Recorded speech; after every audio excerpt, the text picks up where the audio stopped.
Howdy folks, Jamboree here, and welcome to another episode of Film Chums. Joining me is my co-host, Viva Becker. Hello everybody, welcome to this episode of Film Chums. It's a very radio-sounding voice. What can I say? I'm a radio professional. So first of all, Viva, would you call yourself a Star Wars fan? Not online. Too intimidating. No, I get what you mean. It's very... Both the universe itself and the fandom are very intense, so I know what you mean. Yeah. Well, it's another one of those things we've talked about before where no matter what you do, you're never a big enough fan to call yourself a fan. I mean, like, we did talk about Star Wars prequels before on the show, but, like, we only briefly touched on it because we talked about it in our Nostalgia Guilty Pleasures. Yeah. Movies. We've covered we kind of like dipped our toes there, but now we're gonna dive right in. Go for all three movies. Yeah. For me, I have a weird relationship with Star Wars because on the one hand, it's insanely nostalgic to me, but I'm not like mad obsessed with it. It's a really odd relationship I have because like I'm not wildly passionate. I'm not like fully dedicated, but like I know my Star Wars.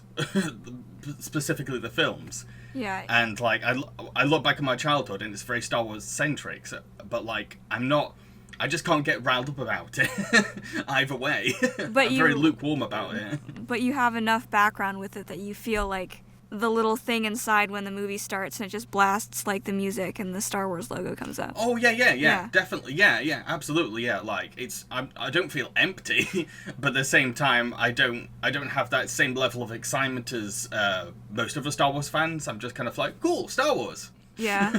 Did you go see the new trilogy movies in theaters? I saw the first two. I've not finished Rise of Skywalker yet. Same. Yeah, I still not got through it because I know what I'm in for with Rise of Skywalker. I've heard everything. I even know the twist. I'm like, I know what I'm in for. The only thing I can get into right now is the Carrie Fisher part of things, and she's not in it much. Since we're talking about the Star Wars prequels, what are your opinions or feelings on prequels in general? I think they're fun. I think they're cool. If you do it well, you can change the whole experience of the original piece. Yeah, I've noticed a lot of people are like very vocal about hating prequels in premise, and I'm like, I don't get it. It is fun. I know on the one hand, yeah, you know where things are gonna go, but I think there's some intrigue in finding out how did we get there? How did we get from A to B? That's what I like. I like seeing the backstory of things. Like the tension probably won't be there, but it's learning and it's developing your relationship with the original. Yeah, well, it's like where do you want to be surprised? You know, does the surprise of the experience have to come from the end of the story, or can it come from other places? Yeah. Because like, there are actual films out there that are supposed to be standalone, but they begin with the ending. So, like films like Memento and things like that. It's like there's no harm in prequels. I think prequels are fine. I've always wanted to do my own. If I'm honest, I'd love to like do a prequel to my own work. Just seems really interesting and really a creative challenge. I thought you said Memento, and I thought you were gonna say like the 50 movies where it's like a crazy situation. It's like record scratch. Yep. That's me. I bet you're wondering how we got in this situation. So many have come to mind from that one. Yeah. Okay, so the first film we're going to be talking about is Episode 1, The Phantom Menace. The Trade Federation have blockaded the planet of Naboo in protest to new taxing rules. Jedi's Qui-Gon Jinn and Obi-Wan Kenobi are sent to negotiate with the Trade Federation, but the evil Darth Sidious orders the Federation Viceroy to kill these knights. After taking on an army of droids, the Jedis escape to planet Naboo, and end up saving a local Gungan called Jar Binks. Binks returns the favour by helping Qui-Gon and Obi-Wan get safe passage to Naboo City, where the Jedi successfully rescue Queen Amidala. Unfortunately, while the Queen travels through the Federation blockade, her ship's hyperdrive is caught in a crossfire and malfunctions. The Queen lands on the planet of Tatooine, where Qui-Gon, Jar Jar, and Amidala, under the guise of a handmaiden called Padme, try to get hold of a new working hyperdrive pod from a junk dealer called Watto, but the salesman refuses Republic money. While staying on Tatooine, Our heroes meet Watto's assistant, Anakin Skywalker, and his mum, who are both slaves. Qui-Gon makes a bet with Watto. If Anakin can win an upcoming pod race, then Watto must hand over the hyperdrive part and free Anakin from his slavery. Anakin thankfully wins the pod race, and decides to leave his home planet to become Qui-Gon's Jedi apprentice. A galactic meeting is held, in which the Queen makes a vote of no confidence in the Republic's leader, and Naboo Senator Palpatine takes over as the Supreme Chancellor. Little do our heroes know that Palpatine is actually Darth Sidious himself. Padme then persuades the Gungan leader to join forces with Naboo, so that they can defeat the Trade Federation. A war erupts on a field, while Qui-Gon and Obi-Wan duel against Sidious's apprentice, Darth Maul, plus Anakin pilots a ship in a space battle. Sadly, Qui-Gon is killed in the duel against Darth Maul, leaving Obi-Wan to become Anakin's mentor. So is this the least popular one? Is this the one that people hate the most? I think so. It's kind of, okay, it's kind of weird, because, this film came out when I was around about 8 or 9, and I remember when it came out, everyone loved it, and then as it got older, everyone was saying, no, we hate it, and then recently everyone's saying, no, it's actually good, and it's kind of going up and down. Yeah. It's kind of going up and down all over the place.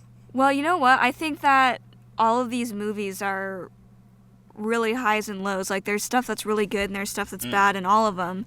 So it's easy for the cultural consciousness to change sides because you just have to change what you're focusing on in the movie. When I look at these prequels, like, I'm not in either camp. I'm not in the camp where it's like, oh, these films are absolutely awful, terrible, worst movies ever made. But I'm also not in the camp where it's like, oh, these films are underrated gems. They're misunderstood. They deserve way more love. I'm kind of like, okay. Yeah. The only thing that I find difficult about watching the prequels is the acting. That's it, really. Everything else I'm kind of the acting is the only thing where it gets a bit of a reaction out of it, because the acting, for a lot of the actors, isn't great. Everyone tends to, like, pick specific actors, particularly the actors who played Anakin, but I'd say most of the actors aren't doing very well in these films. The acting performances are really mixed. Like, there's some that are good, like, fun and entertaining, and then there's some where it's like, what on earth? It's almost... The Star Wars universe is almost like the Shakespearean universe, where the way that people act and the way that they talk and the customs and stuff are different because it's stylized. And it's weird to us, but that's like the style of the universe, right? There is some kind of style going on. I don't think that George Lucas translates it very well to the actors. I think George is a really good world builder and visionary, but I don't think he's a good director. When it comes to, like, working with actors, I feel like, because I've seen him direct actors, and he does that thing where he will act out the line for the actor first, which is a big no-no when it comes to acting. You don't do that, and that, I feel that comes off in the actual film, because there's a lot of actors that seem a little stilted, and I feel like it's because they're trying to replicate exactly how George wanted them to say. You're not supposed to do that, George. Yeah, maybe. I wonder if that was an accident, or if he's the same style of director as, like, Tim Burton or Wes Anderson, because they also direct their actors in a way that makes them all, like, everyone in their universe feel kind of weird. Some actors are, like, they come off quite natural, and, like, even though they're reading very campy dialogue, they make it sound quite refined. Okay, so a big criticism people have had against this film is that it's too politically driven. Like, there's too much emphasis on political discussion. Would you agree? Because I kind of don't see that. Yeah, I would say like, no. No. No, like, I think, and I've seen parodies that have always, like, poking fun at, like, oh, suddenly the Star Wars films are... Talking about taxes and stuff, and I'm like, what the heck? I have seen movies that are all about politics, freaking Hunt for Red October, freaking submarine movie where it's just talking about submarines. I'm like, you can sit through that, but you can't sit through this. There's only, like, 1 or 2 scenes in the Senate. That's it. Like, everything. It's not that political, I think. I was expecting like maybe like a quarter of the film to be set in the Senate, based on the film's reputation. and looking back on the film as a kid, because I've not seen this film since as a kid, by the way. But no, I don't see it. And even when it does get political, it's not that boring because it kind of flies by a bit. Well, here's the problem. I think that they don't indicate the struggle between forces in scenes very well. So, like, the political Senate stuff, it's kind of hard because everyone's really spread out and you're just seeing these little discs and things. The only thing that was disappointing to me of the political angle is that it had some good ideas, but I think it was really kneecapped at the end by having it all just be one evil dude, Because if you're going for the political tension, what is good and evil kind of thing, you can't kneecap it at the end by having, like, yeah, there is good and evil, and there's just this one evil dude who's messing up the entire political system. I guess so, but at the same time, that's kind of Star Wars in a nutshell. It really likes to, like, oversimplify good versus evil. Yeah, I know. Stories. I wish that the studio would let it break away from that a little bit. I thought that Rian Johnson trying to do that was really cool, but the studio and the fans won't let the series go that way, which is kind of disappointing to me because I think that would be a cool way to take it. So what do you think about our heroes?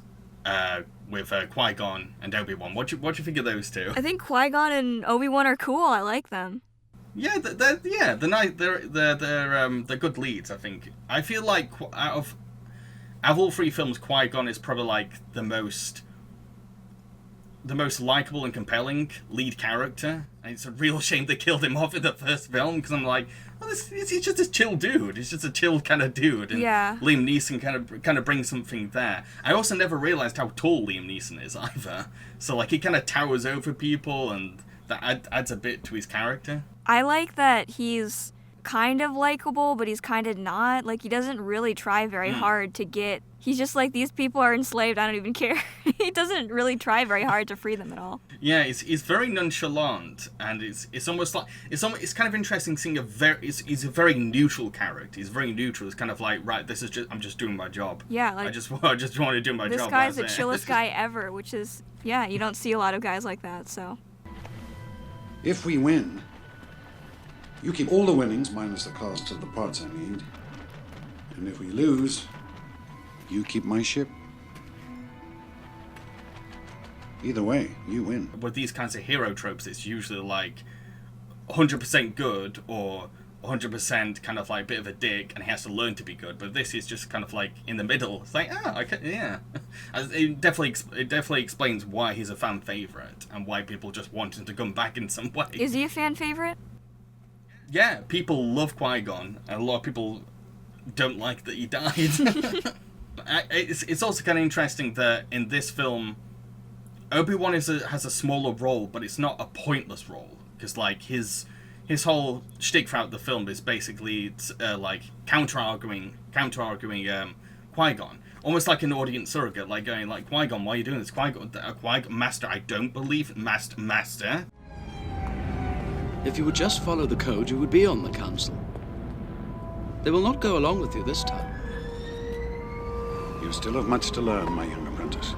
I mean, that's kind of his role throughout this whole prequel trilogy, is just be like the arguing guy. The scolder. Yeah.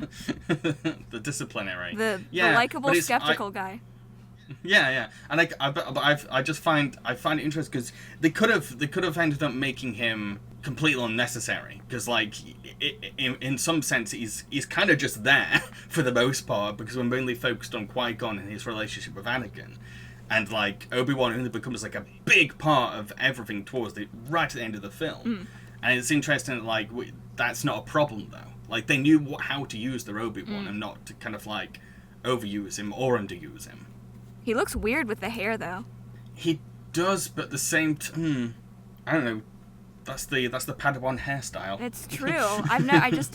I haven't seen too many Padawans that look that weird with the hair. I don't know. I don't mind it. He's such a baby in the first one. He's adorable in the first one. He's so tiny. It's so weird looking back at him. It makes him look more small because he's standing next to Liam Neeson, all right? Yeah. what did you think of this film's take on Anakin? Because like it's a huge part of not just this film but the entire trilogy. Yeah, I think that they needed to be more under duress.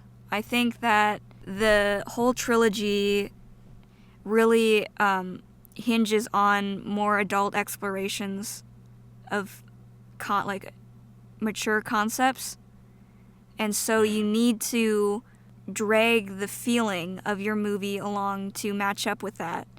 And unfortunately, the slavery that Jake Lloyd and his mom and his people or whatever were under it felt kind of like slavery light. Like, they didn't get punished very hard or anything. And to sell Anakin as this, like, whiny, conflicted, broken guy later on, he really needed to get, like, he needed more pain. He needed his ass to get handed to him a little bit more. We needed to see that he grew up in a very unhealthy manner. And it's like, yeah, maybe this is you could still get messed up if you just grew up like that. But this is the movies. Like, you need to take this kid and twist him up and spit him out. Yeah, he's quite a chipper kid in the first film, I've noticed. Yeah. I feel like maybe they want to really hammer in the whole idea of how innocence was corrupted, but at the same time, they really want to show how Anakin is very mature for his age because he's kind of had to like look after himself because of his situation. But I don't feel like the film does a very good job with the whole little adult, if you know what I mean. I don't think it works very well. Yeah, I mean, I don't want to say mean things about the kid because he's already had enough. Yeah. Okay, so when it comes to the whole Jake Lloyd thing, I 100% think it's absolutely awful and terrible how the kid was bullied. I really do. I've seen Jake Lloyd in his original audition, and he's fine. In the original audition, he was just playing it as a little kid, kind of playing it as himself, and it came off a bit more naturally. I'm a pilot, and someday I'm gonna fly away from this place. You're a pilot? All my life. But then when they did the actual film, they added this other layer onto him where he had to sound a bit more mature, and I don't feel like Jake could really pull that off. Chesko Saboba, Chipoka Uman Gisa, Mitisa Radical Vana Pichapa Chawa. Nik Michawa Waro Mokili Makalonki Ona Noto Washagi Wampete. Chibana Domulera. And I can't think of any kid that could probably pull that off. It's a very complex kind of thing to do. Yeah, which is why I think you could just have this broken kid instead of trying to like insinuate that the kid is broken underneath. Because if you're gonna have a kid actor, what is something that they can handle? Unless you get like a really, really good kid, which I have seen, where they can handle that maturity, where it's like you can tell they're broken underneath. But if you're not going to do that, the easy way would be to have the kid act scared as you're twisting them up in your movie. And that's pretty easy for kids to do. Yeah, it is. Yeah. So I'm like, just beat the kid and tell him to act scared and he could do it. Endorsing child beatings. No, cool. Don't actually beat the kid. It's tricky because they needed to tell Anakin's original story, but it's such a big role to give to a kid. It really is. Like what that kid becomes, this iconic villain. It's heavy. It's heavy to put on a kid. The scene with the little kid having to leave his, leave his mom in slavery is pretty good. I think that's like one of the most emotional scenes in the series. I think that's probably Jake's best moment out of the film as well. That's because he had to kind of downplay that bit and kind of get a bit like an actual kid. Will I ever see you again? What does your heart tell you? I hope so. Yeah, I'm saying kids, make them sad or make them scared because you're going to get more mileage out of your kid actors if you do something that's easy for them. I wish the actor for the mom was better. I feel like they cast a lady who could look run down, but she doesn't really seem like she cares for the kid that much, honestly. I'm like, I don't know. This is your kid. She's just, I don't know. She didn't sell me that on her caring about the kid. And it would have I made know, that scene so much more sad if she, like, seemed like she loved the kid throughout. I think they were trying to go for this whole, she cares more about his freedom than, like, overprotecting him. I think that's what they're trying to go for. I don't think they should have done that. I think it was a mistake. Like I said, I think that the kid needed to be more traumatized, so that kind of plays into it as well. Now, stop it. Listen, when we get to the other ones, you'll understand. Like, I'm not saying it. I'm not saying it because I'm like, make the kid stop. I'm saying it because the more that it's... this is the foundation of the whole emotional arc of the story. No, I get what you mean. I get what you mean, but you sounded like a Charles Dickens villain. Oh, for freaking... Beat the kids. Traumatize them. Don't feed them. So, even the people that don't like these movies at least say, hey, the pod racing in Phantom Menace is awesome. Do you agree? Do you think they're good? Was too long, given that they didn't really do a good job of differentiating the different pods. How much better would it be if they had at least the evil guy's pod be black with, like, purple flames, and then the good pod be, like, gold with your regular color flames, and then you could really tell those two out of all the pods. Instead, they're all kind of the same color. They got the same flames. You can't tell they're really a different size until they're right next to each other. And so it's hard to hold on to and understand, like, who's winning here, what's going on.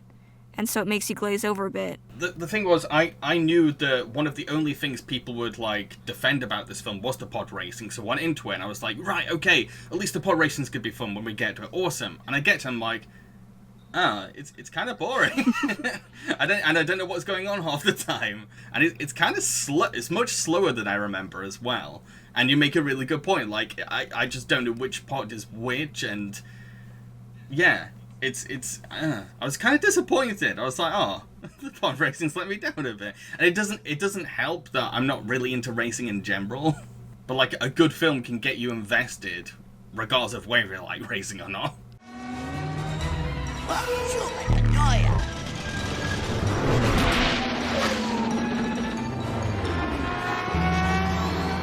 So here's something that people get very vocal about, very opinionated about, and that is the comic relief character of Jar Jar Binks. Where do you stand on Jar Jar?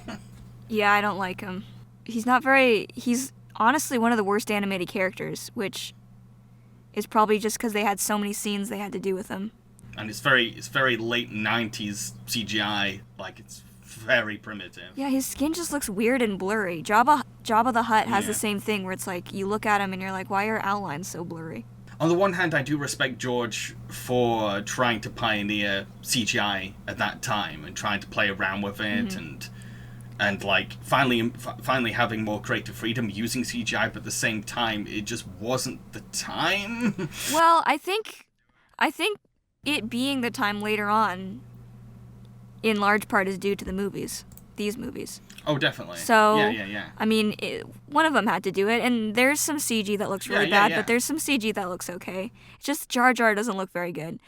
And, like, his whole thing, like, the way that he is portrayed in his accent and the way that his people live and the way that's portrayed, how they live on Naboo with the other creatures, that makes me kind of uncomfortable. Well, I mean, like, the film has a lot of racist stereotypes. It's one of the criticisms it's faced, because you've there's quite a few of them there that are a little kind of like, ooh, oh dear. But like, I think the problem is that George bases a lot of these films on 1950s sci-fi serials, which had a lot of those kinds of harmful cliches. And I don't think he was educated enough to realize, okay, these aren't good. Yeah. As for my opinion on Jar Jar Binks, I don't know, because on the one hand, he's not as bad as people made him out to be. I think, like, he's bad. And like, my main problem with him is that he just doesn't have much of a point in the film. He's good for making that bridge between all the other characters and his people. That's great. That's a good job. But for the most part, he's kind of in the way. and a lot of his slapstick is very contrived, very forced. I get why kids would love it and find it funny, and I'll admit, and you're probably going to hate me for this, but he got like a really mild chuckle out of me at one point. Yeah.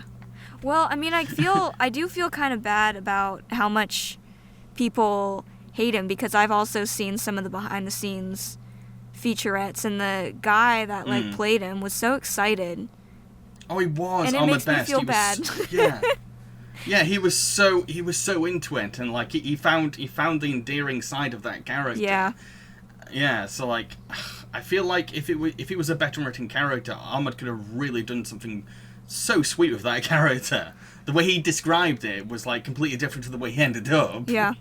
He's kind of close to Ben from Treasure Planet. He's like similar. Yeah. But I prefer Jar Jar. Oh my, why did I say that? That just shows how much I dislike Ben. He's in that same sphere though. He's in that same camp of characters as like Ben from Treasure Planet, or like Gorgie from Black Cauldron, where it's like he's there to sell stuff to kids, but he's also like, they didn't make him be useful enough to get the adult audience on board.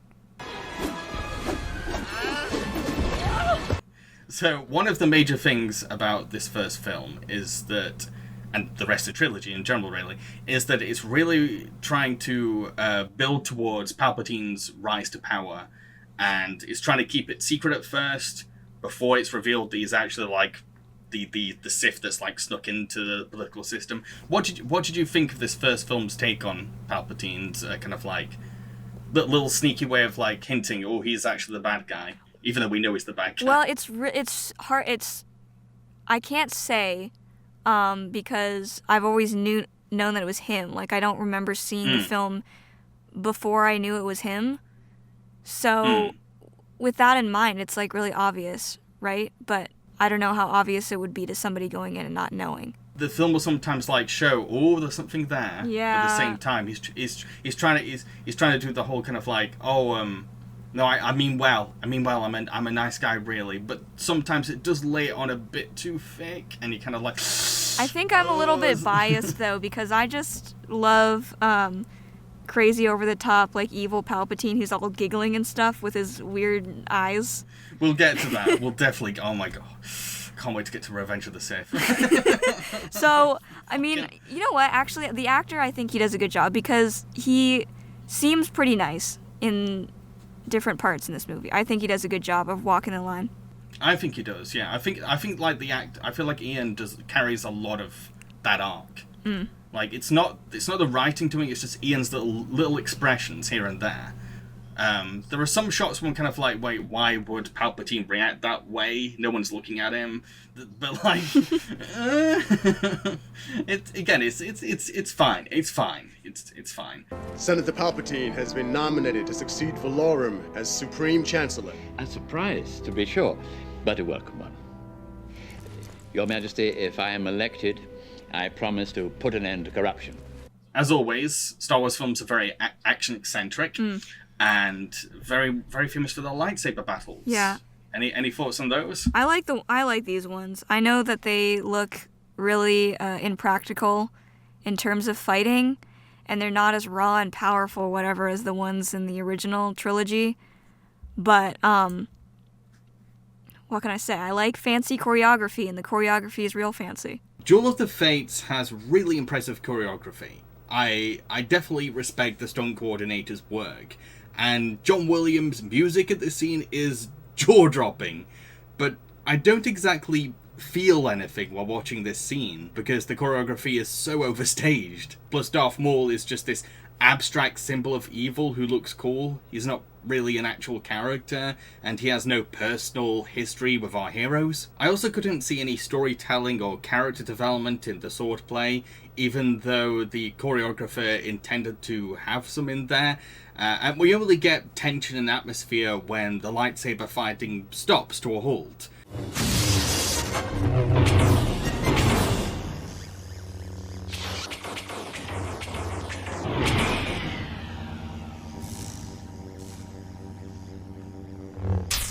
things only get interesting when Qui-Gon is killed, but then the scene is almost over by the time Obi-Wan goes into revenge mode. Yeah. I mean, luckily, a lot of the lightsaber battles aren't so long. And the first one has some, like, they knew not to go too overboard with the length, I'll agree there. How would you sum up The Phantom Menace? I would say this is the one in the series that's for kids. Oh, definitely, yeah. But at the same time, the franchise has always been very geared towards kids in general. I feel like this one leaned really towards being for kids. Yeah, this one felt like a kids movie. And I think that's why I kind of have a soft spot for it, because it's kind of the most light-hearted one, and it's just I don't know, it seems like the most wholesome one out of all, and the most laid back out of all of them as well. At what cost, though, right, James? At what cost? Look, I'm the weirdo that enjoys Fellowship of the Ring more than Return of the King, just because it's about hobbits getting drunk and relaxing. Yeah, I'm fine with this film. I feel like the hate has been over-exaggerated a tad bit, but at the same time, I kind of get why it has its reputation. So, yeah. Yeah, I would say that while it's my least, like the one that I would least want to go back and watch again, I don't have a problem with it. Right, you ready for Attack of the Clones? Oh, yeah. Only the best movie in the series. 10 years have passed since the last movie. A Jedi turned Sith called Count Dooku is threatening the Galactic Republic. Senator Padme heads to Coruscant to vote for an army to help the Jedi defeat Dooku's separatist movement, but someone tries to assassinate her, killing Padme's decoy instead. Obi-Wan and Anakin are assigned to help protect Padme as her bodyguards. An assassin tries to kill Padme in her sleep, so Obi-Wan and Anakin chase after the attempted killer. The assassin is killed by her employer, Jango Fett the bounty hunter. Anakin takes Padme back to Naboo, where a romance blossoms between the two, but Padme fears what their relationship could do to their careers. Meanwhile, Obi-Wan tries to investigate where Jango came from, which takes him to the ocean planet of Kamino, where a secret clone army is being raised for the Republic. To make things weirder, these clones are copies of Jango Fett, who has a son called Boba. Obi-Wan discovers a conspiring Count Dooku, but is captured. Anakin and Padme try to go and save Obi-Wan, but they end up in a spectator battle between the Jedi and an army of droids. So, okay. I saw the Star Wars films in a weird little order, and I think this was the part of the prequel trilogy I saw last. And even back then, as a kid, I was like, "Oh, this isn't good." No, you love this movie. You love it. I freaking love this movie. Oh no, it's not as bad as I remember. I'll say that it's not as bad as I remember, but I kind of get why I almost fell asleep the first time I saw it. How could you fall asleep? The stunning scene with the pears. All of the stunning dialogue written by George. I don't like sand. It's coarse and rough and irritating, and it gets everywhere. So first of all, this film takes place 10 years since the last film. Do you buy that? Do you buy that there's been a time change? You know what? I think they do a good job of doing the age makeup on people to make them look older. I don't know how old everyone is supposed to be, and like 10 years can be like nothing if you're in the middle of your life, and if you're at different points, you can show the age more or less. But assuming that everybody's kind of in the middle of their life and they're aged a bit, but it's not that big of a thing, I think they did a pretty good job. Yeah. I mean, I buy there's been a bit of a gap. Yeah. I feel like it mainly works because we begin the film with developing Anakin and Obi-Wan's relationship since the last film, because it's a lot more different. As soon as we see them again, it's a very different relationship, because at the end of Phantom Menace, it was like Obi-Wan is like, well, I guess I'm your master now. The end. So like this film opens up with like showing that it has been 10 years and that they have kind of bonded over that time. Yeah, I think they did a good job of convincing me that they had 10 years together to bond. Yeah, for a series of movies where they like to come out and say things, they actually had like little banter and things, which is nice. I think they have good rapport, and they do jokes that are sometimes funny. What took you so long? Oh, you know, Master. I couldn't find a speeder that I really liked. There he is. With the open cockpit and the right speed capabilities. You spent as much time practicing your saber techniques as you do your wit. You would rival Master Yoda as a swordsman. This was the part where they hunted down that bounty hunter together. That was their big scene together, I think. Yeah. And then they kind of split up after that, because there was like the separate mission on the one planet, and then Obi-Wan went after the bounty hunter more, and they were kind of apart for a bit there. Yeah, I kind of wish they had more scenes together, if I'm honest. I get why they got split up, but I was... Just as you're kind of like getting to know their relationship and like the weaknesses of their friendship and the positives of their friendship, they go in their separate ways. What do you think of Anakin going dark in this film? Because that's where they're kind of leaving the whole innocent little kid thing now and they're trying to really foreshadow the Vader side of him coming out. Do you feel the film did an okay job of that? I like the darkness being developed as being whiny. Because I think that's more realistic to people that are evil in the real world. They kind of more usually go dark by being whiny versus very entitled, being like, huge and muscular and scary. I haven't seen too many people in the real world that are that kind of like Darth Vader, standard huge guy in the suit kind of thing, intimidating.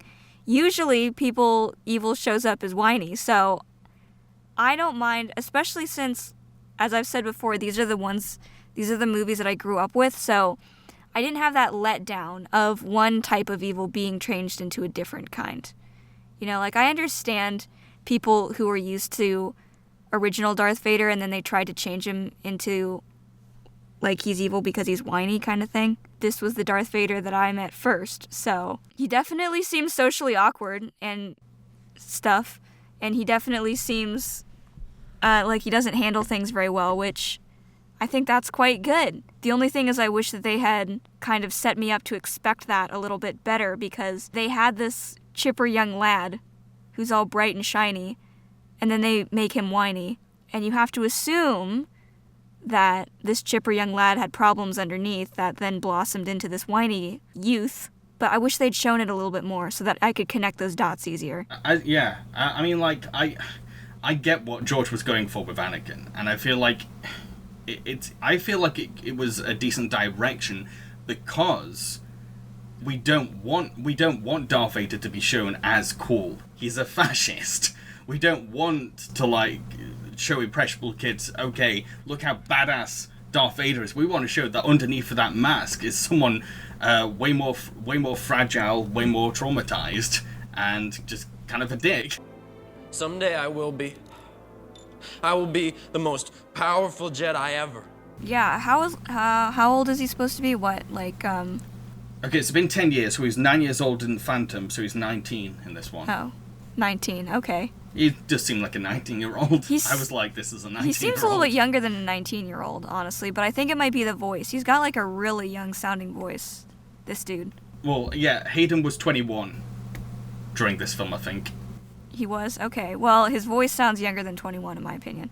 I have a hard time with him because he's tall and big, right? And he's supposed to be powerful. They're showing that he's powerful on the screen, but then he opens his mouth, and his voice is kind of high, and the way that he talks, he naturally slurs his words a little bit, which makes him sound younger.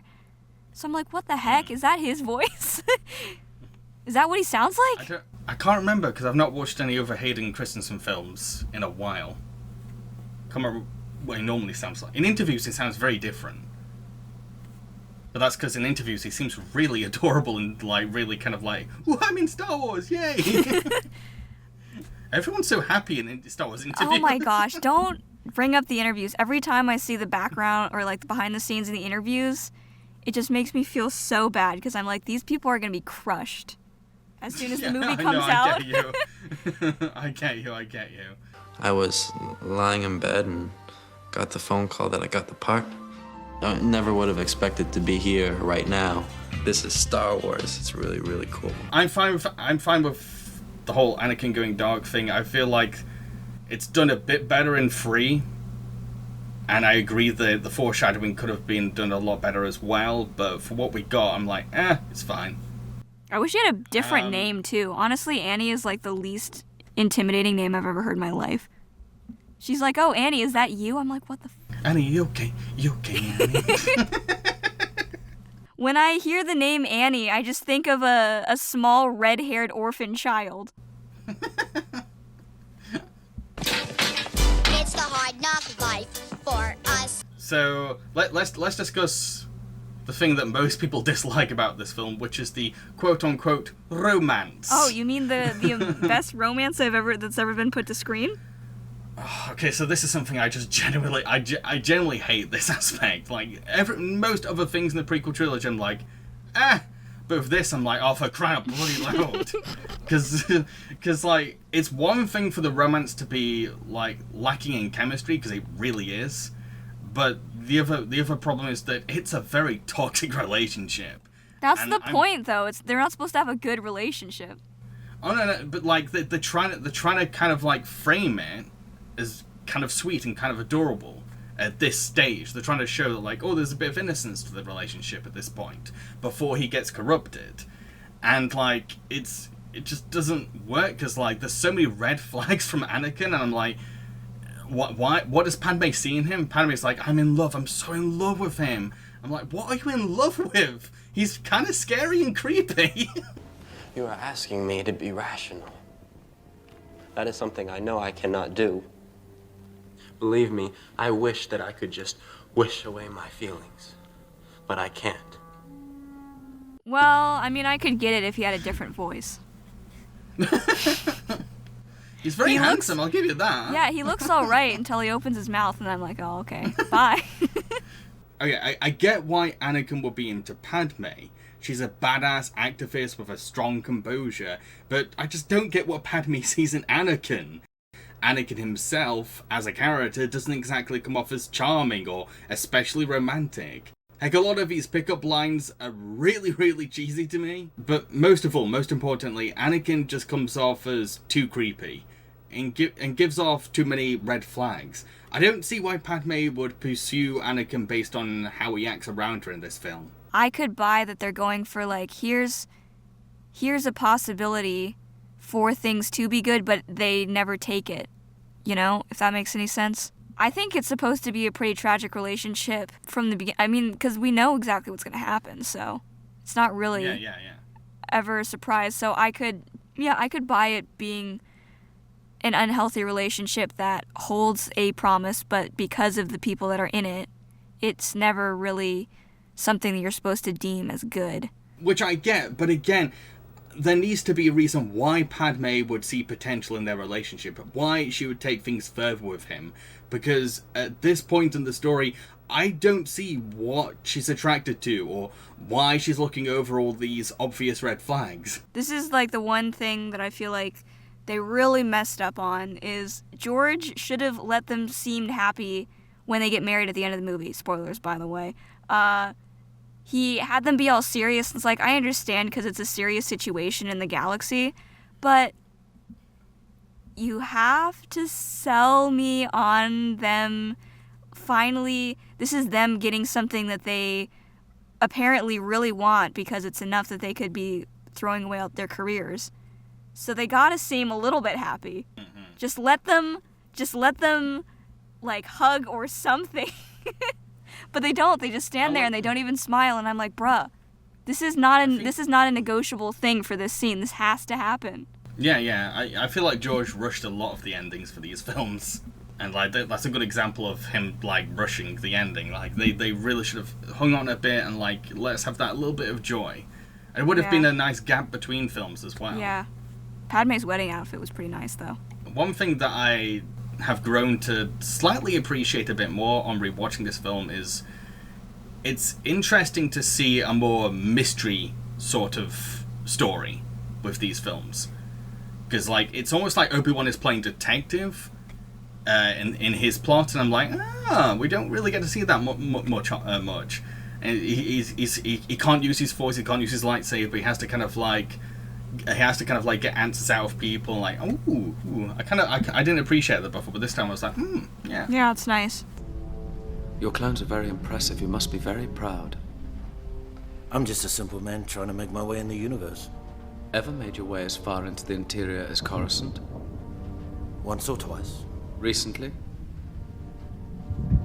Possibly. What did you think of the whole mystery? I thought it was okay. I really like Kamino. I think the aliens on Kamino are probably my favorite aliens in Star Wars. They're so cool. Yeah, they look like traditional aliens like you would expect to see, but a little more weird, a little more original. It's kind of like they took that generic alien design and was like, okay, let's play it out, let's stretch it a bit. Ooh. Yeah, and they're so tranquil, like the way too. they act is... Yeah, they act really chill, but which is both kind of like calming but also creepy. Yeah, and the CG, like where it's not that good, so it kind of makes them look like they're gliding along. That really works for them. And like the whole kind of like aura they give off adds to the mystery aspect too, because you're not too sure when we arrive here. Okay, are these good characters? These bad characters? We don't really know. Yeah. They seem nice, but they're also kind of a bit creepy, bit spooky. Yeah. Yeah. I don't know and anything then, gradually goes about what the Obi-Wan show is supposed to be, but that part where he goes to this random diner and he talks to some random dude who never comes back again. I could definitely see that relationship get stretched out into a show as well. Yeah, I mean, like, yeah, Tex was kind of cool. It's almost like he had his own history to him as well. It showed that he had a history, yeah, without like going over the top of it. The choice to make the diner he goes to like interview Tex in a bit 1950s adds to that like film noir feel as well, because a lot of film noirs are mainly known from the 1950s. Wow! What do you know? I ain't seen one of these since I was prospecting on Subterrell, beyond the Outer Rim. Can you tell me where it came from? Thank you. This baby belongs to them cloners. What you got here is a Kamino saber dart. What do you think of the clone army? Like, because the clones are like a massive, huge deal about it. It's like the central point of the film. Yeah, I feel like I don't have a really strong understanding of where the clones go after.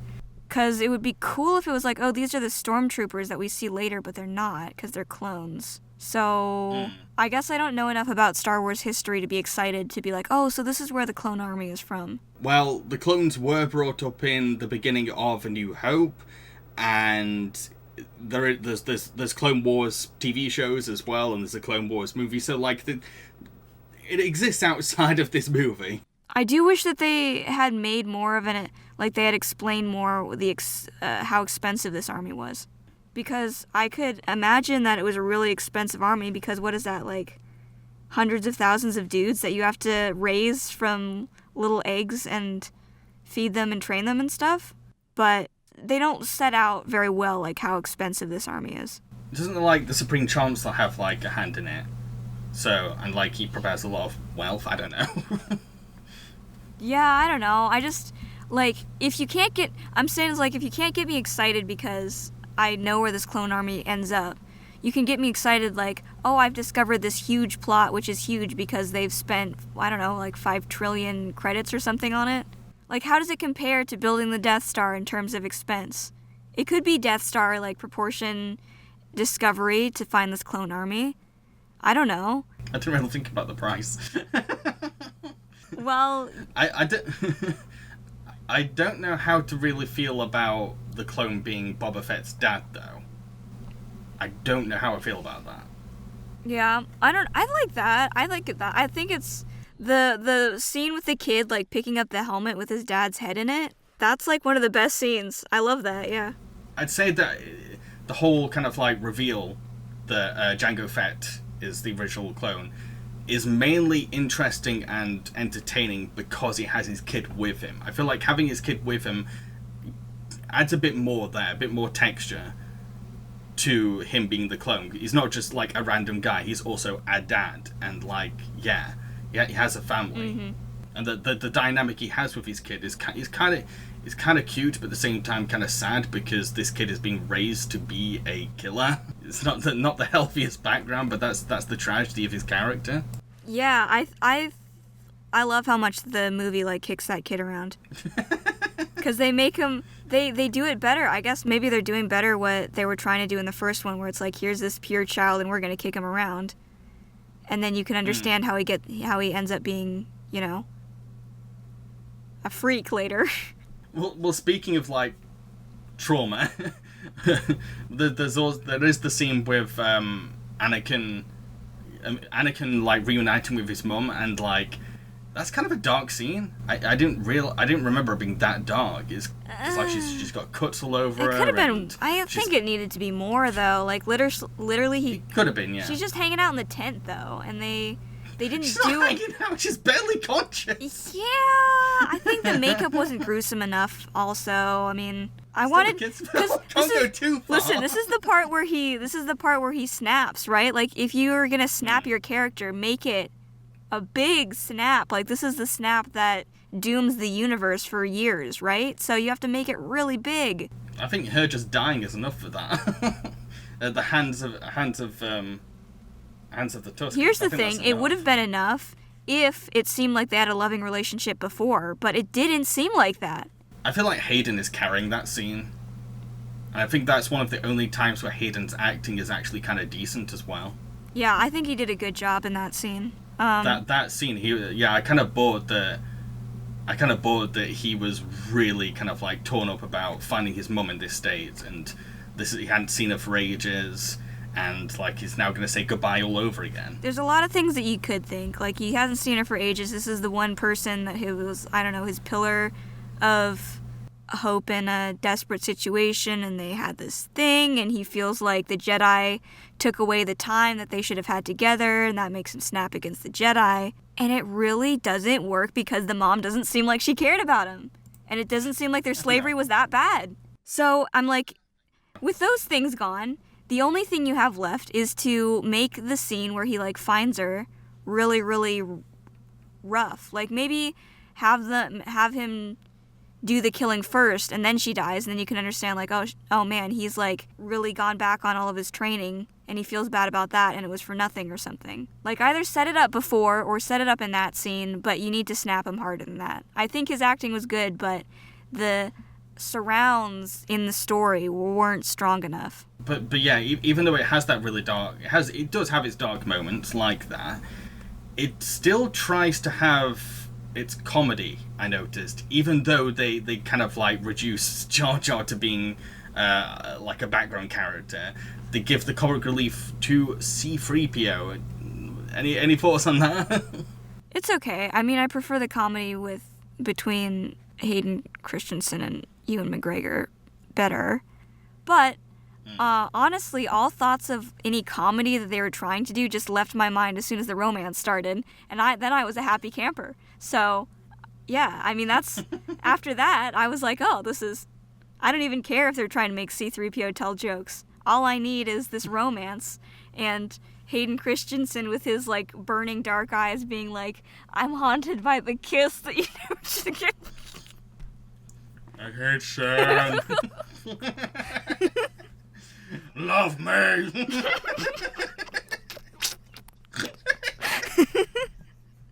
I feel like the film went a bit too far with C-3PO's slapstick.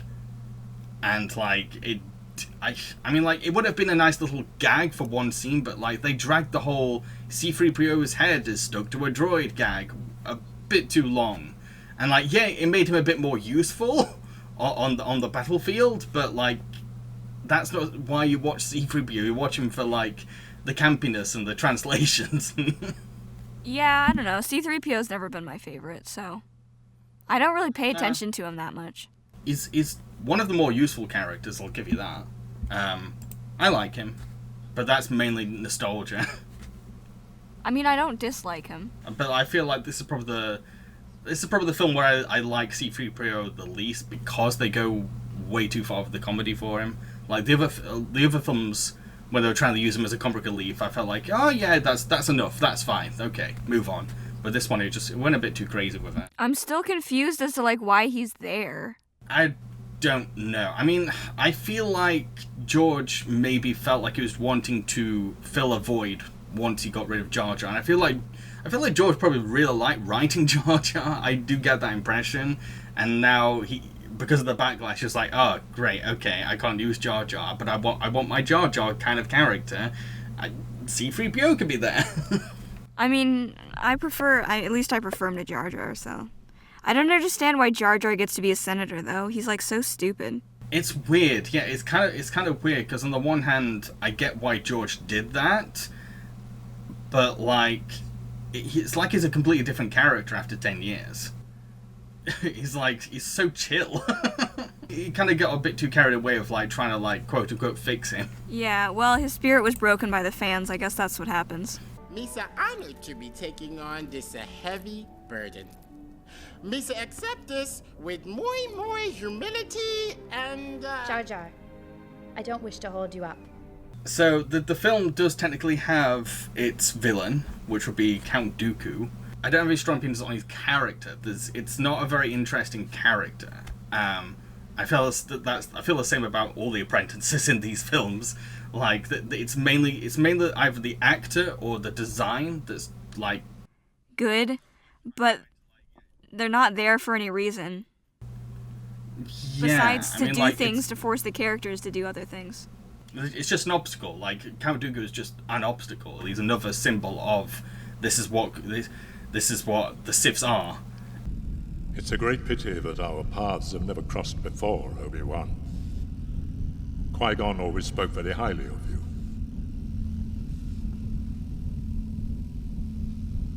I wish she were still alive. At the same time, though, it's Count Dooku is important because it's a way of like showing the audience, look, an apprentice can betray the Jedi Order and go to the dark side. This is what will happen to Anakin at some point. It's possible. Yeah, some sort of foreshadowing thing, except for they didn't use him very well. They talk about him at the beginning, but like his introduction is like out of nowhere, kind of like oh yeah, Count Dooku's in this. Yeah, and he's Christopher Lee. Christopher Lee is just like he's doing a lot of the work for this character. Like he's making the character a lot more compelling, I think. I don't know how they messed it up, but the CG when any of the characters are on those like sand motorcycle things at the end they look so lame. And Christopher Lee on like running away on the sand motorcycle is the funniest thing I've ever seen. He looks like he's pedaling away through the dunes on a little tricycle. 2000s CGI doubles are always hilarious. Did you notice the one where in this film they have like Anakin riding like some kind of creature, and you instantly realize it's a CGI model, and you're kind of like, what the hell's happened to Anakin? Yeah, I know that too. And like when they try to take over with CG for some of the stunts, they look so smooth. So again, we do have our lightsaber battles in this film, but they're mainly saved for the end. Yeah, these were like the most boring ones. I mean, what really ones did they have that were notable in this? I mean, we get the whole Jedis versus droids battle towards the end, but that was mainly just chaos. And that ties into like a big criticism against these films, is that a lot of it is just computer animated chaos. I don't hear people talking about that one though. Like I hear Duel of the Fates, I hear the one with General Grievous, people talking about, but I don't hear anyone talk about Jedi versus clones hardly ever. No, there's nothing really bad about it. It's just there's so much going on, stuff going in the background, stuff going in front of us, constant set pieces happening on this battlefield that like. There's not a particular shot or moment in this battle because it's just again chaos, which isn't bad because like I get that's the point because they want to show like a big war, like a mini war going on here. I get that, but like it stops it from being a memorable set piece. They probably showed it too much. I mean, it is exciting the idea of so many Jedi fighting together because it's. What is that, like the first time we've seen that many fighting together? Oh, yeah. But they just kept on showing it and then doing dumb stuff with C-3PO's head, and it's like, well, this is too long. Yeah, it just went on for, and like the novelty just wears off as soon as you see like, oh, cool, Mace Windu, he's got his purple saber. Oh, cool, all these other Jedis. Oh, awesome, cool. Okay, next. I don't know how I feel about the whole Yoda versus Dooku. I don't know. Yeah. I mean, like it's kind of the premise is cool. Like these two aging veteran Jedis going up against each other, and one of them is like height challenge. That's kind of interesting. They should have done more to play to those handicaps, though. Like once they start fighting, you don't really notice. Yoda's all old, but then he's all jumping around. Which goes back to my major problem is that George was so focused on making these fights energetic that he didn't really take the characters into account. And like there are, like with the Dooku fight and any other an old character that fights, he goes way too hard on like look how this Jedi's in his prime. Yeah, he's also like probably in his 80s. How is he somersaulting in that? Yeah, he's a little bit. He just. Christopher Lee does a good job, but he looks kind of funny sometimes when he's doing like the young man stuff, and he's like on his little tricycle.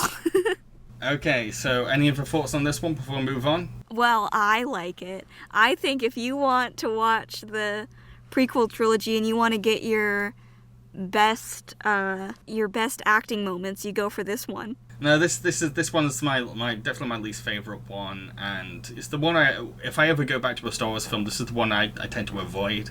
Even though it has some of the most important and integral scenes in the trilogy, it's the one where I feel like you really feel that this is the gap in between 1 and 3. It's got that middle movie syndrome going on with it. It's really like a missed opportunity because there's so much stuff that goes on too long in the movie, and there's so much more that they could have crammed in to strengthen the first and third movies. Yeah, I feel like out of all 3 films, this is the one where I felt the running time. Okay, ready for Revenge of the Sith? Yeah, the one that everyone likes. Obi-Wan and Anakin head to Coruscant to save Supreme Chancellor Palpatine from Cyborg General Grievous and Count Dooku. After Palpatine orders Anakin to kill Dooku, he awards Annie with a position on the Jedi Council, but the Council themselves refuse to recognize Anakin as a master and are suspicious of Palpatine's intentions. Padme also tells Anakin that she's pregnant. While Annie is happy about starting a family, he fears that the birth could kill his beloved Padme. The Council orders Anakin to spy on Palpatine, but the Supreme Chancellor, who is really Darth Sidious, seduces Anakin to the dark side, and manipulates Skywalker into believing that the Jedis are traitors. Sidious also tells Anakin that he can help the young Jedi master the power to bring people back from the dead. When Mace Windu tries to arrest Palpatine, the Supreme Chancellor encourages Anakin to save him, and Mace falls from the window to his death. Anakin is then appointed as Sidious's apprentice, under the name Darth Vader, and executes Order 66, which is the galactic execution of all Jedi Knights. When Obi-Wan discovers what Anakin has been doing, a lightsaber duel on a volcano planet breaks out, leaving Annie burnt and decapitated. Sidious rescues a dying Anakin and rebuilds him with the iconic Vader suit. Okay, so a little backstory on my end for this one. When I was a teenager, I went through like a really bad Christmas where like my anxiety was over the roof, and one of my coping mechanisms was to watch the making of webisodes of this film while eating a Christmas chocolate.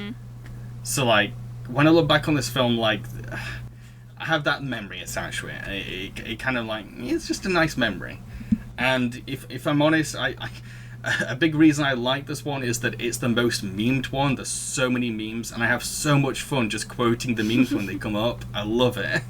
That is something that I should have said from the beginning. When it comes to Star Wars, I feel like I'm more passionate and more affectionate towards the things surrounding Star Wars. The memes, the behind-the-scenes stories. Those are things I'm more interested in. George? What? You said that you were passionate and affectionate about the things around Star Wars, so I was wondering if George is in there. You like him, you keep him in your career. I don't know. I don't know about George.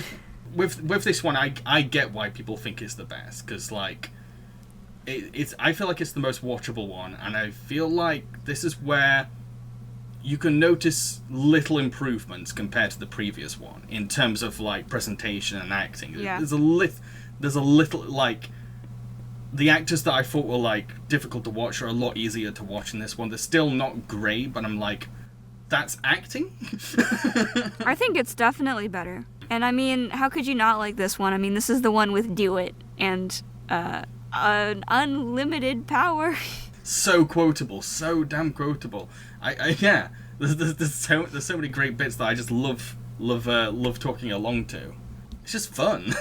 Yeah. It's just a fun film, this one. This is the most fun one, and this is the one where I was glazing over the least. I was actually like wanting to pay attention with this one. So a central focus of this film is Anakin finally going full dark side.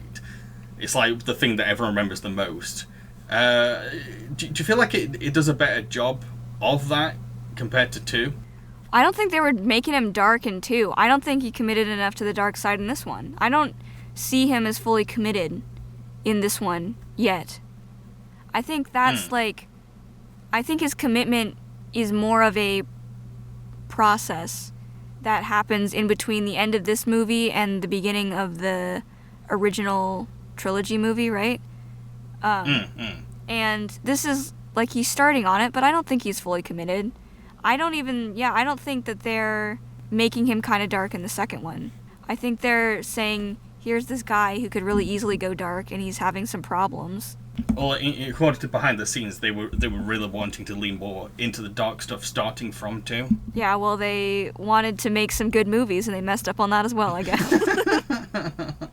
I feel like I prefer dark villain Anakin in this one compared to 2. I feel like I prefer it. Yeah. Do you like the hair better in this one, or do you like the hair better in 2? Hell yeah. the hair looks so good. The hair is so sweaty in this one, though.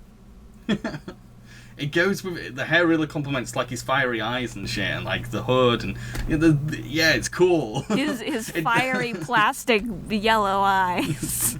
Yes. Yeah. My issue is that, and this goes back to my problem thinking like there needs to be a bit more. There needs to be more films exploring Anakin going dark, because I do feel like it's a little rushed. Like it's almost like they needed a tiny bit more time. Because I get what they were trying to go for. They're trying to show him being confused and kind of wobbling between whose side he should be on, or if it's worth joining the dark side. And it's like, just as they're starting to kind of like making be like, I don't know, do I trust the Jedi Council? Or do I trust Palpatine? And it's like, whoa, okay, now it's Order 66, okay? Yeah. It's a little rushed. I think that they needed more development between Anakin and Palpatine, because 100%, yeah. We don't understand like why he's leaning so far into Palpatine's court, because we just see Palpatine being evil, and they don't show us like him and Anakin actually bonding over anything. I feel like they should have started the bonding in the second film, and I don't know why they didn't. They should have started the bonding in the first film. I agree actually. He should have like been way more early.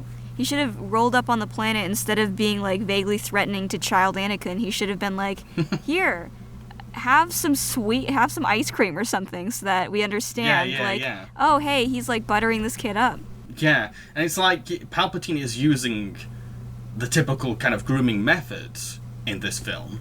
And, like, they're quite close to how a lot of groomers will use those things. But, like, it's very compact. It's very much kind of like the first hour of this film was about that. And I feel like it should have been stretched out a bit longer. Like, Palpatine should have stepped in a bit earlier, I think. Like, Anakin's a bit too eager, I think. Yeah.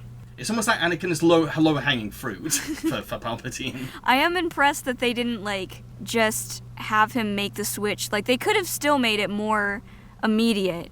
You know, like, when it came down to it, and he, I don't know, I guess, kills Mace Windu, it's more like, it seems like his immediate motivator is just, like, oh, this guy is gonna get rid of Palpatine, and I need Palpatine alive. And so then he reacts to that, and then after that, he's like, well, I've gone so far now. I guess my choice is made. I just appreciate that they had that kind of extra element to force him to make the decision, instead of just having him be like, well, I'm just going to be evil now, and I'm just going to go with it, you know? They could have. I could see them having him, like, burst into the room and just kill Mace Windu immediately, instead of having a little bit of a conversation there. He's a traitor! He is a traitor! I have the power to save the one you love. You must choose. I mean, a lot of people really like the whole opera scene where it's like Palpatine and Anakin discussing. Was that supposed to be an opera? Yeah, that's supposed to be an opera, like a futuristic opera. I thought it was supposed to be some sort of like weird space entertainment where it's like, oh, you wouldn't get it because you're not living then. Look, I don't question... After seeing the holiday special, I don't question this universe's entertainment. It's weird, okay? It's bad entertainment, okay? But yeah, I feel like that scene has an interesting atmosphere, and Ian's doing a pretty good job with it, but Hayden lets that scene down, I think. Like, just seeing the conflict between these two characters would have been interesting, but like, Hayden just seems like he's on tranquilizer for most of the scenes, so I'm kind of like, I don't know. Yeah, what would you be looking for? Because I kind of thought he was a little bit too eager when he was like, the power to bring back the dead, and Anakin's like, how do I learn this power? Yeah. I thought that was too much, and so I was like, maybe he needs to be toned down a little bit. No, I mean, like, the dialogue is very eager, but I feel like Hayden's performance doesn't match what he's trying to say. Like, it doesn't sound... his delivery's a bit too subdued compared to what he's supposed to be saying. I thought it was a little bit... I thought he was laying his cards out too much with this evil dude. He kind of was, yeah. It's like as soon as he had an opportunity to kind of, like, betray the Jedi Council, it's like, oh, by the way, Palpatine, I'm spying on you. He seems pretty easily manipulated. Maybe they should have had him, like... Maybe they should have put more sweat on him like they did later in the movie. Just make you think of that Jordan Peele sweat meme. Try and tell me that's not what he looked like, alright? So one thing I'll admit that I didn't like about this film is how it barely uses Padme. It's like... Yeah, I'm like, what happened to all of her hobbies? She was just there for most of the film. She's just there to be someone to give Anakin that motive to go to the dark side. Oh, I thought you were gonna say she was just there to be someone to give birth, and I'm like, yeah, honestly. She kind of is as well, yeah. She's kind of a vessel. Like, yeah. A vessel for children. Yeah. It's gross. What? It's true. It's true, but yeah, like, it's annoying because, like, while I'm not a huge fan of Padme, like, she was kind of badass in the second film, and she had a moment, and it was nice to see, like, a female character during this time period of filmmaking, in a movie for kids, being a very outspoken activist kind of character, and like, yeah, there was something there for Padme, but this film's kind of like, Padme mum. I wish that the times that they cut back to her, because they do cut back to her, a few times through the film just to show that she's like worried. I wish that she was at least doing something, because she's just sitting when they cut to her, and I'm like, come on, bruh, have her like, I don't know, at least painting bassinets or something. Yeah, every time I look back on Natalie Portman in this film, I just think of her just like looking out of a window and crying. That's all I remember. That's all I remember. She doesn't really do much in this film. And like, if she's one of your favorite characters, you're gonna be disappointed with this one. Yeah, they only show her doing her senator thing one time, and she's still a senator, right? And then by the end of this film, she's just like kind of watching the Senate. Yeah. Yeah, she should have been way more used, especially when she's like an integral part of like the story. She still looks nice. Maybe, God, yeah. Maybe, actually, I'm just trying to think of things that she could have done, that she could have been doing throughout the movie besides sitting in the apartment, you know? Well, she could have been, like, decorating a baby room or something like that. Or, writing a letter. Or writing her own book. Like, there's millions of things she could have been doing, but I guess George was like, pretty lady, look out window. Great.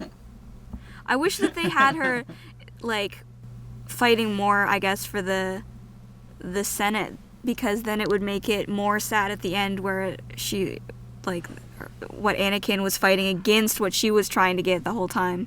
I barely got that emotional while watching this trilogy, but the only time where I kind of, like, felt a little something was with Order 66. And I just feel like it's the scope of the tragedy, and just like the sense of hopelessness, just seeing all these heroes, all these like guardians of this universe, just one by one being knocked off. I was kind of like, dang. Maybe if the actors seemed better at like acting like they actually got killed, it would be better. All these, I was like, what? How do they film all the Order 66 montage scenes in one day? Because the actors are just there, and then they like lightly like somersault onto the ground, and that's it. I'm like, what is this? If you got shot in the back, you wouldn't just like try to act like you actually died, please. All the extras in these films aren't great, so I didn't really get that worked up about that. I mean, I felt bad about it, but it really messed up the experience that I didn't buy that any of these Jedi were actually dying. I guess so. I think I was just taking what I could with these films, so like I was like, I'm feeling something for once. Here we go. Could be better, could be done better, but I was like, there's emotion, and it's not me laughing. I mean, like, a lot of people do consider it to be like one of like the darkest Star Wars moments as well. Yeah, I saw that I can see why. 35 Jedi were supposed to survive from that? I don't know. I thought it was just one. I thought Obi-Wan was the only survivor. No, I saw some video that was like all the Jedi we know who survived Order 66, and it was like 35. Oh my, you mean like someone nitpicked all the Jedis in the film and saying that one didn't get killed? No, I think it was like somebody dug into the lore in the comic books or something.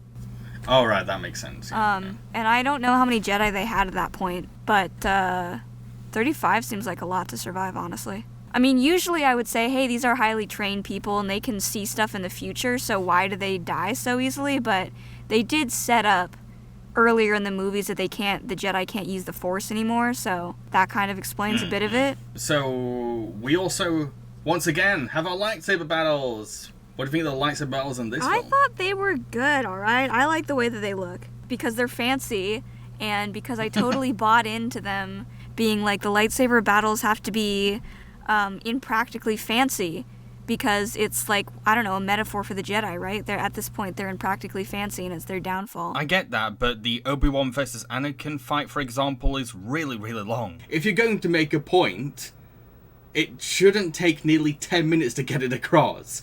I mean, it's certainly the most intense duel out of the whole trilogy because it's so aggressive, everyone is so angry in it.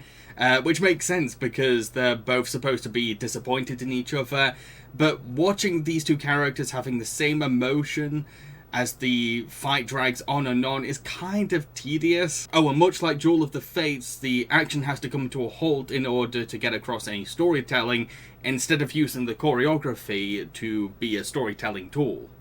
Well, lightsaber battles are really good in Star Wars, though, because I didn't like the ones that they had in the original trilogy, and I've seen plenty of the videos pointing out how bad the ones in the new trilogy are, so... I'd say a good example would actually be when these two fight again in Episode 4. You can see some actual storytelling in that choreography. There's hesitance, reluctance, and confliction in that duel. Vader hasn't seen his mentor in ages, and Obi-Wan has been a hermit for years, and that comes through in the choreography. It's short and slow, but that works to the film's advantage. Okay, so this film is supposed to be a bridge to Episode 4, and it's supposed to connect to Episode 4. Do you feel like it does a good job of that? I mean, it does connect to Episode 4. You can see, like, they have all the characters, right?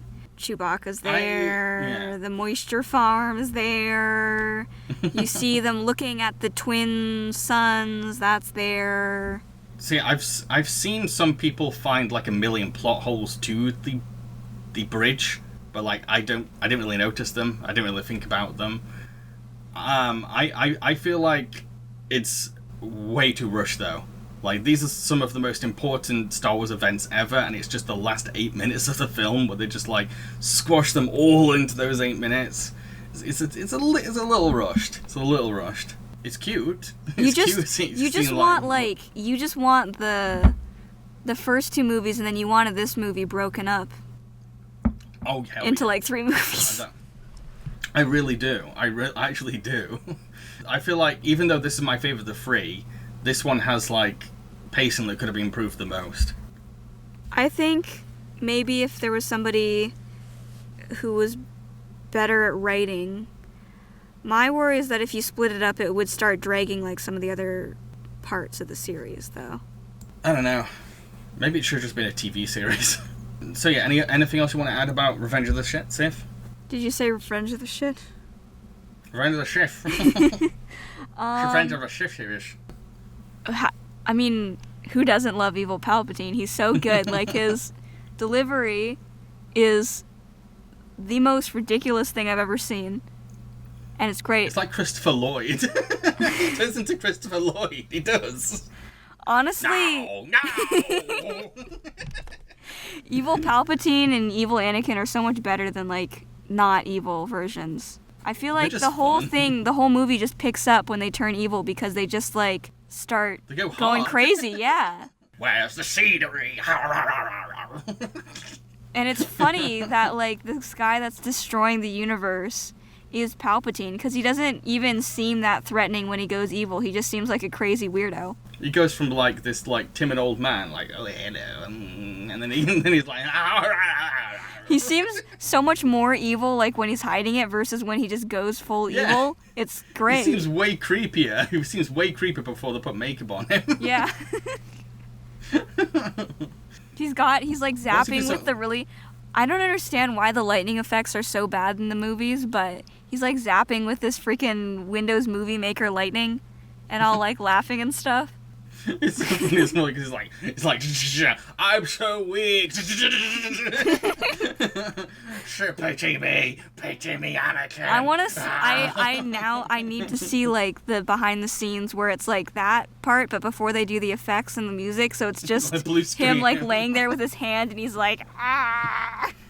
George, you do know that I have a background in Shakespeare. Just go no, okay? Okay, now!